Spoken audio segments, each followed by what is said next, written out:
আল্লাহ তাআলা দুনিয়াতে কোন নেতাকে নবীর ওয়ারিস বলেন নাই, দুনিয়ার কোন টাকাওয়ালাকে নবীর ওয়ারিস বলেন নাই। পয়গম্বর বলেন নবীর ওয়ারিস হচ্ছে পৃথিবীর তারা, যারা পৃথিবীতে আলেম, এই আলেমরা হচ্ছে আমার ওয়ারিস। সুবহানাল্লাহ।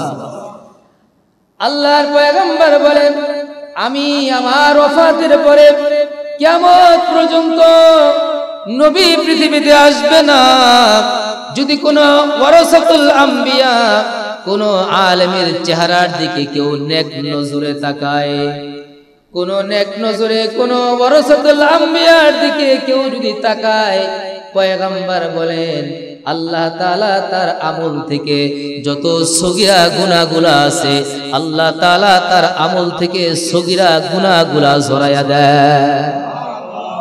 আমার ভাইরা, এই লোকটা মারা যাওয়ার পরে লোকেরা হতাশার মধ্যে পড়ে গেল।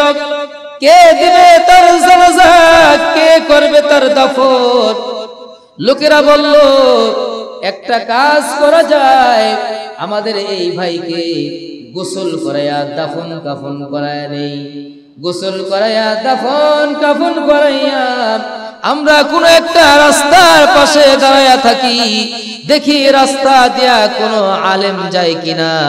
যদি কোনো আলেম রাস্তা দিয়া যায় তাহলে আলেমকে অনুরোধ করিয়া আমরা আলেমের কাছ থেকে আমার এই ভাইকে জানাজার নামাজ পড়াইয়া তার দাফন কাফনের ব্যবস্থা করব। সুবহানাল্লাহ। আজকে আমাদের এই কষ্ট করতে হয়, এই কষ্ট আমাদের আছে। আমাদের প্রত্যেক মহল্লার ভিতরে 2-3টা করে মসজিদ আছে, আমাদের ঘরে ঘরে আলেম ওলামা আছে। বেশি আছে তো কদর কমে গেছে, ঠিক কিনা? বেশি থাকলে কি কমে যায়? কদর কমে যায়। আমার ভাইরা, আমার বন্ধুরা, যার যে জিনিস আছে যতক্ষণ পর্যন্ত না হারায় ওই জিনিসের কদর কিন্তু সে বোঝে না। আজকে আপনার আমার চোখ আছে, চোখের দৃষ্টি কমে গেলে চোখের কদর বেড়ে যায়, ঠিক কিনা? আজকে আমাদের পা আছে, পা দিয়া হেঁটে হেঁটে আল্লাহর ঘর মসজিদে আসতে পারি, পায়ের কদর বুঝি না। যখন এই গিরার মধ্যে শক্তি কমে যায়, মাজার মধ্যে শক্তি কমে যায়, তখন এই মাজার হারের কদর আপনার আমার কাছে হয়। এই পায়ের কদর তখন হয় যখন আপনার আমি বুঝতে পারি। এই বুঝ থাকার পরও যখন না বুঝি, যখন স্মৃতি শক্তি হারে ফেলি তখন আপনার আমার স্মৃতি শক্তির কদর বোঝা যায়। তাহলে যে জিনিস মানুষ পায় এই জিনিস থাকা পর্যন্ত মানুষ কদর বোঝে না। আল্লাহর এই বান্দারা মেন রাস্তার পাশে দাঁড়িয়ে রয়েছে একজন আলেমের জন্য। কখন এই রাস্তা দিয়ে আলেম যাবে আর এই আলেমের কাছ থেকে জানাজার নামাজ পড়াইয়া তার দাফন কাফনের ব্যবস্থা করবে। একটু মনে বুঝাই, আল্লাহ ওই জমানায় আমাদেরকে পাঠায় নাই, আল্লাহ এই জমানায় আমাদেরকে পাঠাইছে। ওই জমানায় শিক্ষার হার কম থাকলেও ওই জমানার মানুষের মধ্যে একটা সাচ্চা ঈমান ছিল, ঠিক কিনা? ওই জমানার মানুষের মধ্যে একটা সাচ্চা ঈমান ছিল। মসজিদ গুলা পাকা ছিল না, খেজুর পাতার ছাউনির নিচে মুসল্লিরা নামাজ আদায় করত। ওই সময় তাদের ঈমান পাকা ছিল। আর আজকে আমাদের মসজিদ গুলা পাকা হয়ে গেছে আর আমাদের ঈমান গুলা কাঁচা হয়ে গেছে, ঠিক কিনা? আওয়াজ দিয়ে বলেন ঠিক কিনা? আল্লাহ সুবহানাহু ওয়া তাআলা কালামে পাকের এই আয়াতের মধ্যে মুমিন কারা, ঈমানদার কারা, ঈমানদারদের কিছু গুণ আল্লাহ পাক রব্বুল আলামিন কালামে হাকিমের এই আয়াতের মধ্যে আল্লাহ পাক কোট করেছেন। আল্লাহ তাআলা বলেছেন ঈমানদারের বৈশিষ্ট্য কি হবে, ঈমানদারদের বৈশিষ্ট্য কি হবে, সেই সম্পর্কে আল্লাহ তাআলা কালামে হাকিমের মধ্যে এই আয়াতের মধ্যে আল্লাহ কোট করেছেন। ঈমানওয়ালা কারা? ঈমান দাবি করলে কি ঈমানওয়ালা হওয়া যায় না? আল্লাহ পাকের কোরআনের কিছু ফর্মুলা আছে। আল্লাহ পাক কি ওয়াদা করেছেন ঈমানদার কারা? বাবা যদি দাবি করে এটা আমার সন্তান, তাহলে এই সন্তান হচ্ছে বৈধ সন্তান। বাবা যদি বলে এটা আমার সন্তান না, সন্তান যতই বলুক এটা আমার বাবা, কোনো গ্যারান্টি আছে? বাবা যদি বৈধ সন্তান বলে তাহলে সন্তানের বৈধতা আছে। আল্লাহ তাআলা যাদের ব্যাপারে বলেছেন ইমানদারদের বৈশিষ্ট্য থাকা দরকার, ইমানদারদের এই বৈশিষ্ট্য থাকলে তারা ঈমানওয়ালা, তাহলে আল্লাহ পাকের এই বৈশিষ্ট্য যাদের মধ্যে আছে তারা কি ওয়ালা? জোরে বলেন কি ওয়ালা? ঈমানওয়ালা। আল্লাহ তাআলা বলছেন ইন্নামাল মুমিনুনা আল্লাযীনা ইযা যুকিরাল্লাহু ওয়াজিলাত কুলুবুহুম। আল্লাহ পাক কালামে হাকিমের মধ্যে ইরশাদ করেন ইন্নামাল মুমিনুনা আল্লাযীনা ইযা যুকিরাল্লাহ, মুমিন তো কেবল তারাই যাদের সামনে আল্লাহ পাক রব্বুল আলামিনের কোনো কথা বললে তাদের ঈমানের হালত পরিবর্তন হয়, তাদের ঈমানের হালত পরিবর্তন হয়, আমল করতে ইচ্ছে হয়। বলেন আল্লাহ পাকের ফর্মুলা কি? আল্লাহ বলছেন ঈমানওয়ালা তো তারা যাদের সামনে ঈমানের কথা বললে তাদের ঈমানের হালত কি হয়? পরিবর্তন হয়। কিভাবে ঈমানের হালত পরিবর্তন হবে? যে ঈমানওয়ালার সামনে যখন ঈমানের কথা বলা হবে তখন তারা ভীতু সন্তুষ্ট হবে, ভীত হবে, ভয় পাবে, আল্লাহর মুহাব্বতের পিপাসা জাগবে। আল্লাহ বলছেন ইন্নামাল মুমিনুনা আল্লাযীনা ইযা যুকিরাল্লাহ ওয়াজিলাত কুলুবুহুম, আল্লাহর ভয়ে যাদের অন্তরটা কাঁপতে থাকে, তাদের অন্তরের ভিতরে আল্লাহর ইশক আর আল্লাহর মুহাব্বত তৈরি হয়। আল্লাহ তাআলা বললেন যাদাতুহুম ঈমানা। আল্লাহ বললেন শুধু তাই নয়, তাদের ঈমানের মধ্যে এমন পরিবর্তন শুরু হয়। আল্লাহ তাআলা কালামে হাকিমের মধ্যে বললেন ইন্নামাল মুমিনুনা আল্লাযীনা ইযা যুকিরাল্লাহু ওয়াজিলাত কুলুবুহুম ওয়া ইযা তুলিয়াত আলাইহিম আয়াতুহু যাদাতুহুম ঈমানা। এবং ঈমানওয়ালার সামনে যখন পবিত্র কালামে হাকিমের কোনো কথা বলা হয়, আয়াত তেলাওয়াত করা হয়, তাদের এই তেলাওয়াতের মাধ্যমে এই ঈমানওয়ালার ঈমান আল্লাহ বাড়ায়া দেয়। সুবহানাল্লাহ। তাহলে মুমিনের প্রথম গুণ হচ্ছে আল্লাহ পাক রব্বুল আলামিন কালামে হাকিমের মধ্যে বলেন মুমিনের এক নাম্বার গুণ হচ্ছে মুমিন যখন আল্লাহর কথা শুনবে তার মধ্যে ভয় হওয়া শুরু করবে, আল্লাহর মুহাব্বত তৈরি হবে। আর মুমিন যখন আল্লাহ পাকের কালামে হাকিমের তেলাওয়াত শুনবে, আল্লাহ পাকের কালামে হাকিমের তেলাওয়াত শোনার সাথে সাথে আল্লাহ তাআলা তার ঈমানের মধ্যে আরো ঈমানের নূর আল্লাহ জমা করে দিবে। তাহলে পবিত্র কালাম তেলাওয়াতের নির্দেশ দিয়েছেন কে? আল্লাহ তাআলা বলেন যত কোরআন তেলাওয়াত তোমরা করবা তত ঈমানের বাতি তোমাদের বাড়তে থাকবে। সুবহানাল্লাহ। কোরআন তেলাওয়াত যারা করে, কোরআন তেলাওয়াতের মাধ্যমে মানুষের ঈমানের পাওয়ার বাড়তে থাকে, আমলের পাওয়ার বাড়তে থাকে, ঈমানের জ্যোতি বাড়তে থাকে। এ কোরআন এমন এক কোরআন যে কোরআন ধরলে সওয়াব, এ কোরআন ধরলে সওয়াব, এ কোরআন পড়লে সওয়াব। এ কোরআনের দিকে কেউ যদি পবিত্র কোরআন মেলে শুধু তাকায়া থাকে, আমার দিকে তাকান, এ কোরআন মেলে যদি কেউ তাকায়াও থাকে, আল্লাহ পাক রব্বুল আলামিন বলেন এ কোরআনের দিকে কেউ যদি তাকায়া থাকে নাও পড়ে, তাও তাকায়া থাকার কারণে আল্লাহ তাআলা তার আমলের মধ্যে নেকি জমা করে দেয়। তাহলে এ কোরআনে হাকিমের দাম আছে না নাই? আল্লাহ তাআলা বলেন এ কোরআনের দিকে কেউ যদি তাকায়া থাকে, পড়তো না পারে, তাহলেও আল্লাহ তাআলা তার আমলনামার মধ্যে নেকি জমা করে দেয়। ওই যে হিন্দুস্তানের একটা ঘটনা পড়েছিলাম, হিন্দুস্তানের এক জায়গায় একটা গ্রামের মধ্যে অধিকাংশ মানুষ মূর্খ, ওই গ্রামের মধ্যে কোনো আলেম নাই, ওয়ারাসাতুল আম্বিয়া নাই, কোনো ইমাম নাই, কোনো আলেম নাই। একটা সময় আলেমের বড় অভাব ছিল, এরকম এভেলেবেল আলেম পাওয়া যেত না, এরকম ওয়ারাসাতুল আম্বিয়া ঘরে ঘরে পাওয়া যেত না। দু-চার গ্রাম দূরে দূরে আলেম ছিল, মানুষের মধ্যে শিক্ষার হার কম ছিল, মেট্রিক পাশের লোক 2-4 গ্রামেও পাওয়া যেত না, ঠিক কিনা? কোন মানুষ যদি কোন সন্তান মেট্রিক পাস করত, তাকে দেখার জন্য বিভিন্ন গ্রাম থেকে তাকে দেখার জন্য আসতো। অমুকের ছেলে অমুকে মেট্রিক পাস করেছে, অমুকের ছেলে অমুকে মৌলবী হয়েছে, তাকে দেখার জন্য দূর দূরান্ত থেকে আসতো। হিন্দুস্তানের এমন একটা জায়গায় ওয়ারাসাতুল আম্বিয়া ছিল না, এইরকম আলেম ওলামা अवेलेबल ছিল না।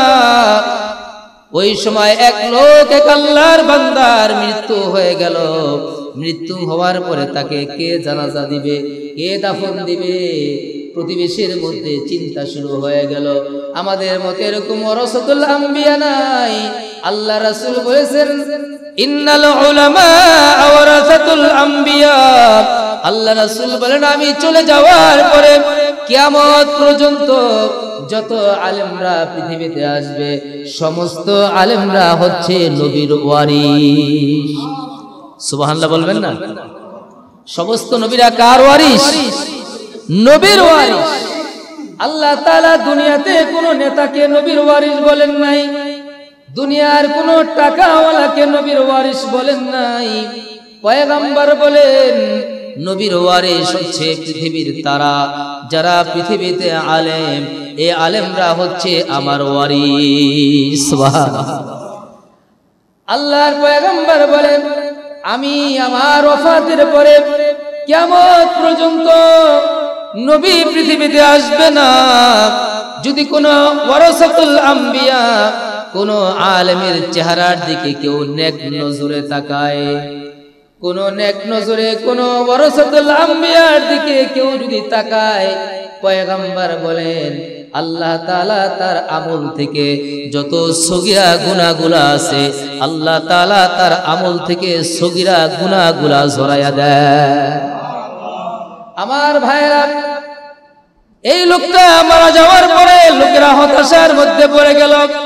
কে দিবে তার জানাজা, কে করবে তার দাফন? লোকেরা বলল, একটা কাজ করা যায়, আমাদের এই ভাইকে গোসল করাইয়া দাফন কাফন করাইয়া নেই। গোসল করাইয়া দাফন কাফন করাইয়া আমরা কোন একটা রাস্তার পাশে দাঁড়াইয়া থাকি, দেখি রাস্তা দিয়া কোন আলেম যায় কিনা। যদি কোন আলেম রাস্তা দিয়া যায়, তাহলে আলেমকে অনুরোধ করিয়া আমরা আলেমের কাছ থেকে আমার এই ভাইকে জানাজার নামাজ পড়াইয়া তার দাফন কাফনের ব্যবস্থা করব। সুবহানাল্লাহ। আজকে আমাদের এই কষ্ট করতে হয়, এই কষ্ট আমাদের আছে। আমাদের প্রত্যেক মহল্লার ভিতরে 2-3টা করে মসজিদ আছে, আমাদের ঘরে ঘরে আলেম ওলামা আছে। বেশি আছে তো কদর কমে গেছে, ঠিক কিনা? বেশি থাকলে কি কমে যায়? কদর কমে যায়। আমার ভাইরা, আমার বন্ধুরা, যার যে জিনিস আছে যতক্ষণ পর্যন্ত না হারায়, ওই জিনিসের কদর কিন্তু সে বোঝে না। আজকে আপনার আমার চোখ আছে, চোখের দৃষ্টি কমে গেলে চোখের কদর বেড়ে যায়, ঠিক কিনা? আজকে আমাদের পা আছে, পা দিয়া হেঁটে হেঁটে আল্লাহর ঘর মসজিদে আসতে পারি, পায়ের কদর বুঝি না। যখন এই গিরার মধ্যে শক্তি কমে যায়, মাজার মধ্যে শক্তি কমে যায়, তখন এই মাজার হারের কদর আপনার আমার কাছে হয়। এই পায়ের কদর তখন হয় যখন আপনার আমি বুঝতে পারি। এই বুঝ থাকার পরও যখন না বুঝি, যখন স্মৃতি শক্তি হারে ফেলি, তখন আপনার আমার স্মৃতি শক্তির কদর বোঝা যায়। তাহলে যে জিনিস মানুষ পায়, এই জিনিস থাকা পর্যন্ত মানুষ কদর বোঝে না। আল্লাহর এই বান্দারা মেন রাস্তার পাশে দাঁড়িয়ে রয়েছে একজন আলেমের জন্য। কখন এই রাস্তা দিয়ে আলেম যাবে আর এই আলেমের কাছ থেকে জানাজার নামাজ পড়াইয়া তার দাফন কাফনের ব্যবস্থা করবে। একটু মনে বুঝাই, আল্লাহ ওই জমানায় আমাদেরকে পাঠায় নাই, আল্লাহ এই জমানায় আমাদেরকে পাঠাইছে। ওই জমানায় শিক্ষার হার কম থাকলেও ওই জমানার মানুষের মধ্যে একটা সাচ্চা ঈমান ছিল, ঠিক কিনা? ওই জমানার মানুষের মধ্যে একটা সাচ্চা ঈমান ছিল। মসজিদগুলা পাকা ছিল না, খেজুর পাতার ছাউনির নিচে মুসল্লিরা নামাজ আদায় করত। ওই সময় তাদের ঈমান পাকা ছিল। আর আজকে আমাদের মসজিদগুলা পাকা হয়ে গেছে, আর আমাদের ঈমানগুলা কাঁচা হয়ে গেছে। ঠিক কিনা? আওয়াজ দিয়ে বলেন ঠিক কিনা? আমার ভাইরা বন্ধুরা, খুব মনোযোগ সহকারে শ্রবণ করি। আল্লাহর বান্দারা দাঁড়ায় রয়েছে রাস্তার পাশে, একজন আলেম রাস্তা দিয়া যায় কিনা। ওই সময় আলেম কম ছিল, আলেমের কদর তাদের কাছে ছিল। ওই সময় এত আমাদের মতো গাড়ি ঘোড়া ছিল না, এত ভালো ব্যবস্থা ছিল না, রাস্তাঘাট পাকা ছিল না, দ্রুতগামী কোনো গাড়ি ছিল না, প্লেন ছিল না, হেলিকপ্টার ছিল না, রকেট ছিল না, স্যাটেলাইট মিডিয়া ছিল না। মানুষ এত কিছু জানতো না, এত কিছু বুঝতো না। ওই আলেমের অপেক্ষায় রাস্তার পাশে লাশটা নিয়ে দাঁড়ায় রয়েছে, বৈশা রয়েছে। লোকেরা দাঁড়ায়া দাঁড়ায়া থাকতে থাকতে অপেক্ষা করতে করতে অনেক সময় পার হয়ে গেছে। ওই সময় রাস্তা দিয়া বেশি লোক হাঁটতো না, কোন রাস্তা দিয়া সারাদিন 10 জন 20 জন মানুষ যাইতো, এর চাইতে বেশি মানুষ রাস্তা দিয়া যাইতো না। দিনের প্রায় অনেক সময় হয়ে গেছে, হঠাৎ করে দেখে একটা বাইসাইকেলে করে একজন লোক আসতেছে, যার মাথায় টুপি আর যার এই চেহারার মধ্যে বড় বড় দাড়ি দেখা যায়। দূর থেকে দেখলে মনে হয় কোন আলেম ওই দূর থেকে আসতেছে। সুবহানাল্লাহ। আলেমের চেহারা, ইমামের চেহারা আর মুসল্লির চেহারার মধ্যে পার্থক্য আছে না নাই? এই মসজিদে 200 300 400 মুসল্লি যদি এক জায়গায় দাঁড় করায় দেন, আর একজন ইমামকে যদি এক জায়গায় দাঁড় করায় দেন, আর একজন লোককে যদি বলেন ভাই এই মসজিদের ইমামকে আপনি অপরিচিত লোক যদি এখানে আনেন, আর যদি বলেন এই মসজিদের ইমামকে একটু খুঁজে বের করেন, তাহলে মুহূর্তের মধ্যে এসে বের করে দিবে, কষ্ট হবে না। ঠিক কিনা?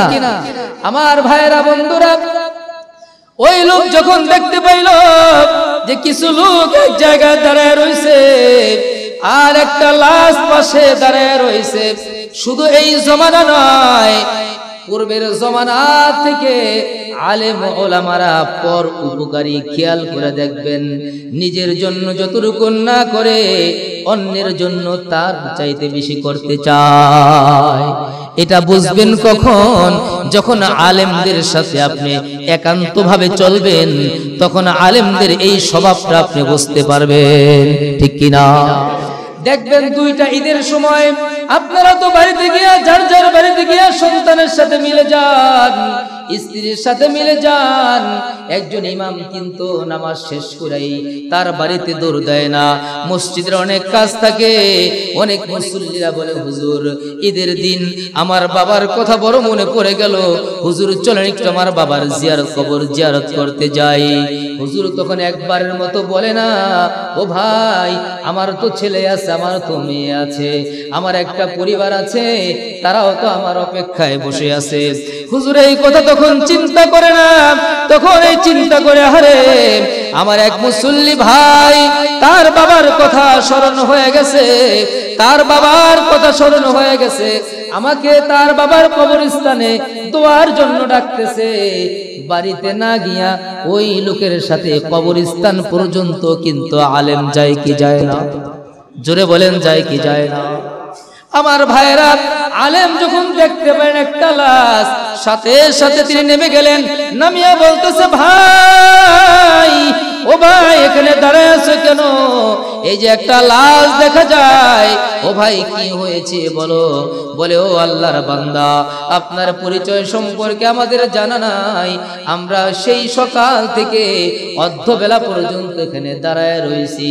আমরা যে মহল্লায় বাস করি, এই মহল্লাটা হচ্ছে একটা মূর্খের মহল্লা, শিক্ষিত কোনো লোক নাই, ওয়ারাসাতুল আম্বিয়া নাই, কোনো আলেম নাই, কোনো ওলামা নাই, যে আমার বাবার আমার ভাইয়ের জানাজাটা পড়িয়া দাফন কাফন করবে এমন কোন লোক আমাদের এলাকায় নাই। দীর্ঘ সময় অপেক্ষা করতেছি কোন আলেম দেখি রাস্তা দিয়া যায় কিনা। যদি কোন আলেমের রাস্তা দিয়া যায় তাহলে আলেমের কাছ থেকে এই ভাইয়ের জানাজার নামাজটা পড়াইয়া তার দাফন কাফনের ব্যবস্থা করব। ও ভাই, তুমি যদি একটু পারো গো আমার এই ভাইয়ের একটু জানাজার ব্যবস্থাটা করে দাও। এই আলেম বলতেছে ভাই আমার তো সময় নাই, আমি তো একটা সরকারি চাকরি করি, অল্প সময় লইয়া আমি বাড়ির থেকে বের হয়েছি। ও ভাই আমার সময় কম, আমি আমার গন্তব্যে পৌঁছে যাব। লোকেরা চোখের পানি ফেলে দিয়া আলেমের পায়ে পড়ে বলতেছে হুজুর আমাদেরকে নৈরাশ করেন না, আপনি যদি চলে যান আমাদের কাছে আর ওয়ারাসাতুল আম্বিয়ার ঠিকানা নাই। হুজুর আমার এই ভাইয়ের জানাজার নামাজটা পড়াইয়া দেন। হুজুর অনুরোধে তখন লোকদেরকে বলল দাঁড়ায়া যান, এই লোকের জানাজার নামাজ পড়ে নিব। লোকের জানাজার নামাজের জন্য ওয়ারাসাতুল আম্বিয়া আলেম দাঁড়ায়া গেলেন। তার জানাজার নামাজ শেষ করিয়ে আলেম এবার বলতেছে ভাই আমার গন্তব্যে আমার যেতে হবে, আমি একটা সরকারি চাকরি করি, ওই জায়গার জবাবদিহিতা আমার করতে হবে। কারণ আলেম ওলামারা সময়ের মূল্য দেয়। আল্লাহ তাআলা সময়ের কসম অনেক জায়গায় বলেছে, আমাদের অনেকের কাছে সময়ের মূল্য নাই, কিন্তু আমাদের সময়ের মূল্য দেওয়ার দরকার আছে না নাই? এই জোরে বলেন আছে না নাই? আমাদের বয়স বাড়তেছে না কমতেছে? আমরা তো অনেক সময় বলি আমার বয়স বাড়তেছে, আসলে কি আমাদের বয়স বাড়ে না কমে? আমাদের সময় কমতেছে।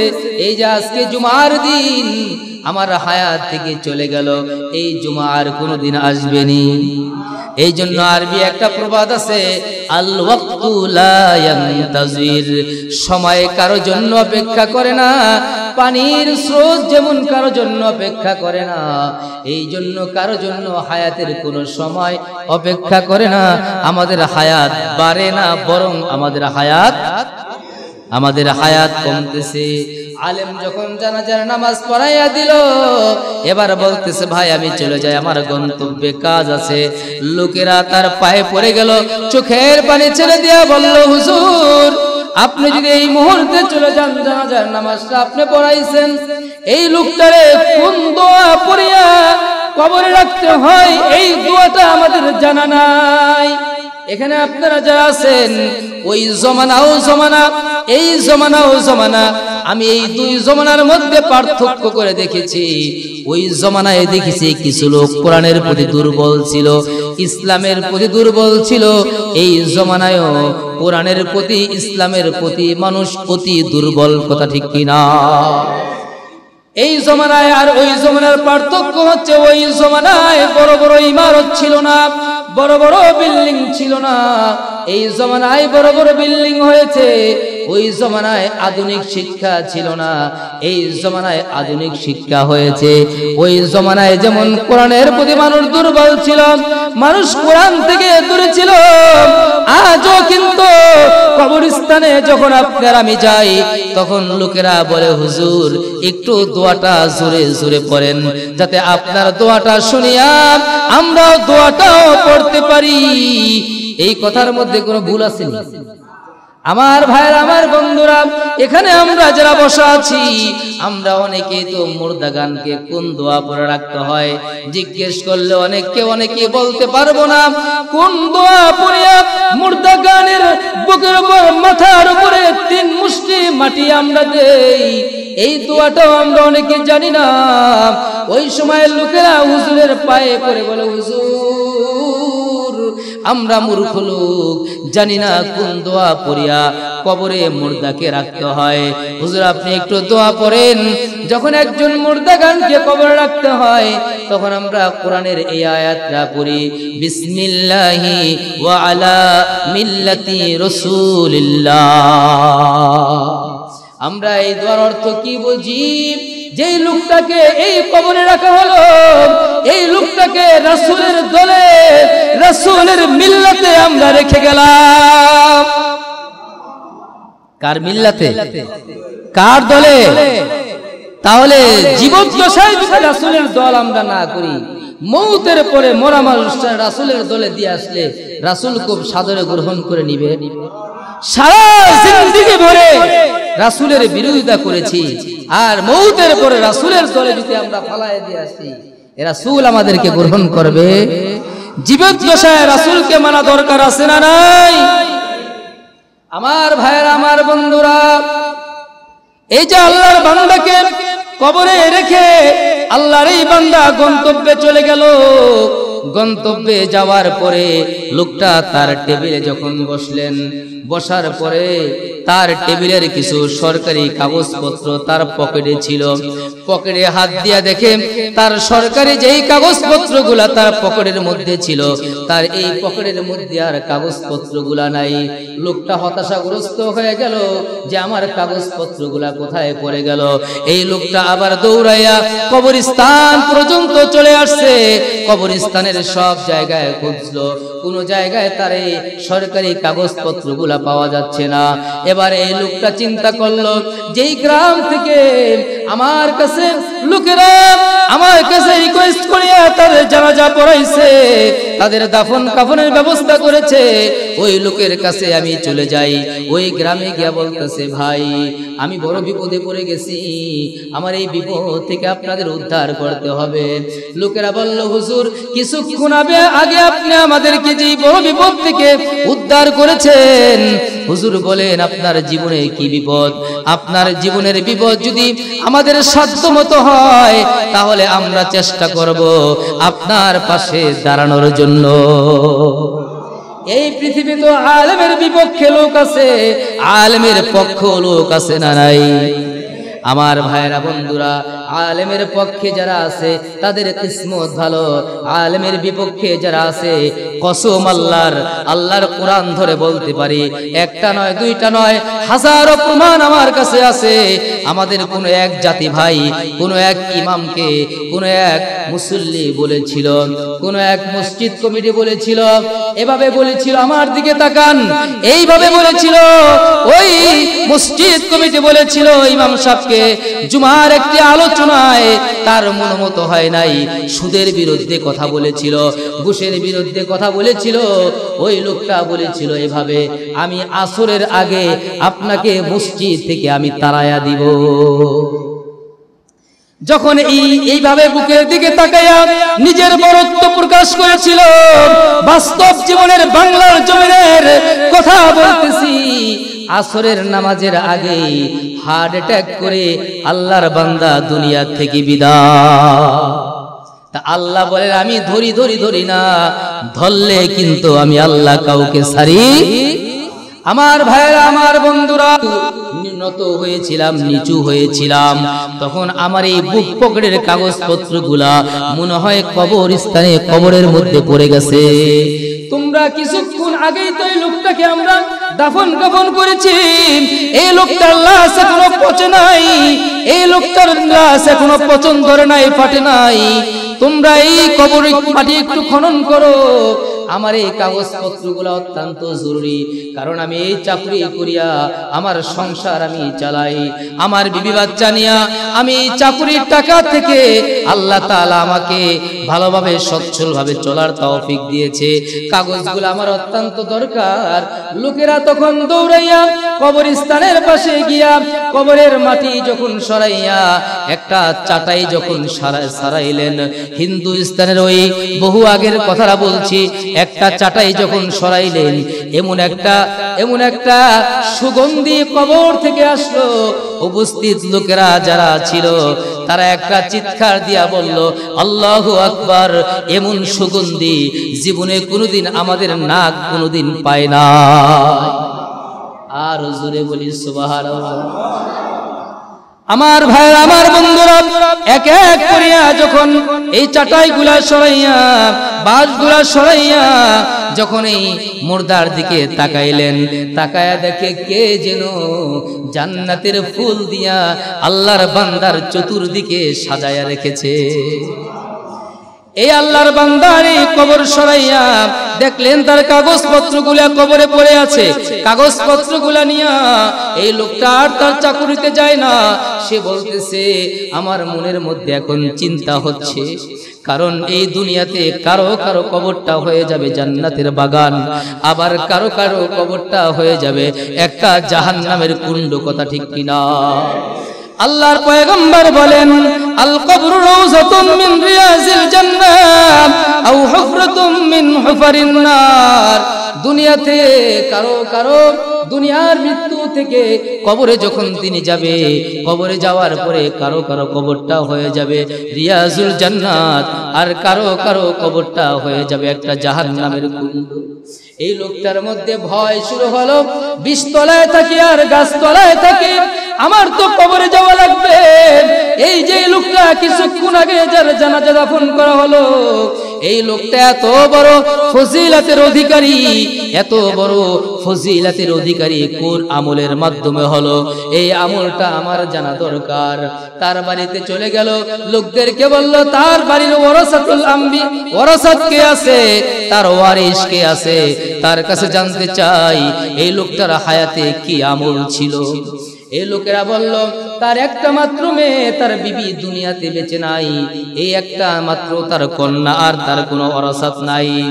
এই লোকটা তার মেয়ের কাছে গিয়া বলল ও আম্মা জান, পর্দার আড়াল থেকে ডাক দিয়া বলল তোমার বাবা দুনিয়াতে এমন কোন আমল করে গেছে যে আমলের বিনিময়ে আল্লাহ তাআলা তোমার বাবার কবরে জান্নাতের বিছানা বিছায়া দিছে। এবার মেয়েটা ডাকতে বলল আল্লাহর বান্দা, আমার বাবা বড় অশিক্ষিত লোক, আমার এই পুরা গ্রাম হচ্ছে একটা অশিক্ষিত গ্রাম। কিছু মানুষ চাইলে নামাজ পড়ে, না চাইলে না পড়ে। আল্লাহরে কেউ ডাকতে চাইলে ডাকে, আর কেউ ডাকতে না চাইলে ডাকে না। এই গ্রামে কোনো আলেম নাই, এই গ্রামে কোনো শিক্ষিত লোক নাই। আমার বাবা একটা মূর্খ লোক ছিল, আমার বাবার হায়াতে তেমন কোনো আমল আমরা দেখতে পাই নাই। তবে আমার বাবার হায়াতে একটা আমল দেখেছি, আমার বাবা যত কাজকর্ম করত, যত কিছু করত, দিন শেষে আমার বাবাকে দেখতাম, আমার বাবা আমাদের বাড়িতে একটা তাক আছে, একটা তাকের মধ্যে কালো একটা কাপড় দিয়া কি যেন একটা মোড়ানো আছে। আমার জানা মতে সেটা আল্লাহর কোরআন। জোরে বলি আল্লাহু আকবার। আমার জানা মতে সেটা আল্লাহর কোরআন। কালো একটা কাপড় দিয়া আমার বাবা মোড়ায় রাখে। প্রতিদিন আমার বাবা পড়তে পারে না, আমার বাবা কোরআন সম্পর্কে জানে না।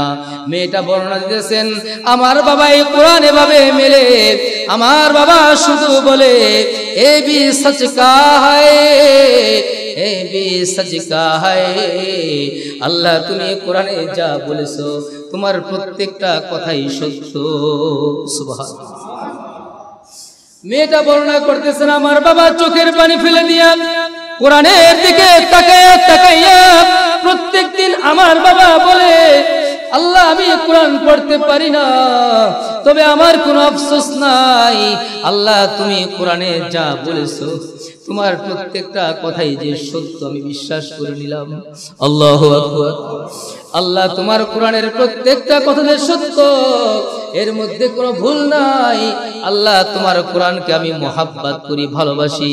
মেয়েটা বলতেছেন আমার বাবাকে দেখতাম এই কোরআন নিয়ে বুকে রাখতো কতক্ষণ পর্যন্ত। আমার বাবা এ কোরআন নিয়া কখনো মুখে চুমু খেত, এ কোরআন নিয়া কখনো কপালে লাগাইতো, এ কোরআন নিয়া আমার বাবা বারবার চোখের পানি ফেলতো আর বলতো আল্লাহ কোরআন পড়তে পারি না বটে, কিন্তু কোরআনের প্রত্যেকটা আয়াত সত্য। আল্লাহ কোরআনের মধ্যে কোনো ভুল তুমি দাও নাই। জুড়ে বলি সুবহানাল্লাহ। আল্লাহর বান্দা রাখদা বলল হ্যাঁ বুঝতে পেরেছি। আল্লাহর কোরআনকে তোমার বাবা ভালোবাসার কারণে আল্লাহ তাআলা তোমার বাবার মর্যাদা, কোরআনের মর্যাদায় আল্লাহ তাআলা তোমার বাবা কেমন মর্যাদা দান করেছে। দুনিয়া থেকে বিদায় হতে দেরি হয়েছে, তোমার বাবাকে আল্লাহ তাআলা আল্লাহর জান্নাতে দিতে দেরি করে না। তাহলে এ কোরআন পড়লে সওয়াব, এ কোরআন ধরলে সওয়াব। যেই কথাটা বলতেছিলাম, ইন্নামাল মুমিনুনাল্লাযীনা ইযা যুকিরাল্লাহু ওয়াজিলাত কুলুবুহুম ওয়া ইযা তুলিয়াত আলাইহিম আয়াতুহু যাদাতুহুম ঈমানা। আল্লাহ বললেন, এই মুমিন তো তারাই যাদের সামনে কোরআন তেলাওয়াত করলে তাদের ঈমান বাড়ে, ঈমানের পাওয়ার বাড়ে। তাহলে এই কোরআন পড়া দরকার আছে না নাই? এই কোরআন শোনা দরকার আছে না নাই? এই কোরআন যাদের সিনার মধ্যে আছে তাদেরকে সম্মান করা দরকার আছে না নাই? এ আল্লাহর বান্দা, খুব খেয়াল করেন, রতনে রতন চিনে। যদি আপনি আলেমকে চিনতে পারেন, কোরআনওয়ালাকে চিনতে পারেন, মাঝে মাঝে কোরআনওয়ালার বুকের সাথে নিজের সিনাটা একটু মিলায়েন। কারণ সবার সিনার মধ্যে আল্লাহ কোরআন দেন নাই, কথা ঠিক কিনা? আপনার মধ্যে কোরআনের ল, কোরআনের ক নাই, আর কোরআনওয়ালার মধ্যে শুধু ক নয়, আলিফ লাম থেকে শুরু করে নাস পর্যন্ত ইমামের সিনার মধ্যে মুখস্থ আল্লাহ করাইছেন, ঠিক কিনা? তাহলে এই কোরআনের যেমন দাম, এই কোরআনওয়ালার দাম করেছেন কে? আল্লাহ পাক রব্বুল আলামিন আমাদের সকলকে এই কোরআনের ছাত্র, এই কোরআনের খেদমত, এই কোরআনওয়ালাদের সাথে আল্লাহ তাআলা মউত পর্যন্ত থাকার তৌফিক দান করুক। সকলে বলে আমিন।